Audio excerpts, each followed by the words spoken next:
Today we address the search, how to buy shares of Latitude Group Holdings Ltd. Latitude Group is an Australian consumer finance company offering personal loans and point-of-sale finance. Its shares trade on CBOE Australia under the ticker LFS.ASX.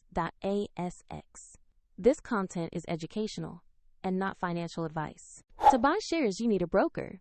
I will use eToro as an example to show the process. After registering, you must verify your account, usually by uploading an identity document, and you will need to add funds before you can place an order. Use the platform search box and type the ticker LFS.ASX to find the listing. Select the result that matches Latitude Group Holdings Ltd to open its stock page. On the stock page, review basic company information and the price chart to confirm it is the correct security. Check the issuer name and the market listing on CBOE AUS to be certain. Click Invest or Trade to open the order form.